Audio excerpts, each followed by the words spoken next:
वज़ीर औक़ाफ़ मज़हबी अमूर चौधरी शाफ़ हुसैन का फैज़ान मदीना गुजरात का दौरा, मुख्तलिफ शोबों का मुआयना किया और तदरीसी अमल का जायज़ा लिया। सूबाई वज़ीर ने अदारे के मुंतज़मीन और उलमाए किराम से मुलाकातें की। उलमाए किराम ने चौधरी शाफ़ हुसैन को औक़ाफ़ का कलमदान संभालने पर मुबारकबाद दी। हुकूमत उलमाए किराम की तजावीज़ को कदर की निगाह से देखती है।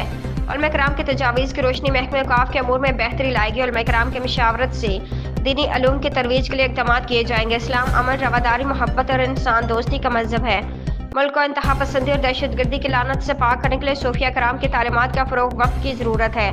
मुल्क को अमन का गहवारा बनाने के लिए दीनी तबक़ात को मौसर किरदार अदा करना है। मुहर्रम और मेंबर इस्तेहकाम पाकिस्तान का ज़ामिन है। उलमाए किराम और दीनी क़ुव्वतों को कौमी यकजहती और इत्तेहाद के फ़रोग़ के लिए कलीदी किरदार अदा करना है। चौधरी शाफ़ हुसैन फैज़ान मदीना के मुंतज़मीन ने सूबाई वज़ीर को अदारे में जारी दीनी तालीमात की सरगर्मियों से आगाह किया।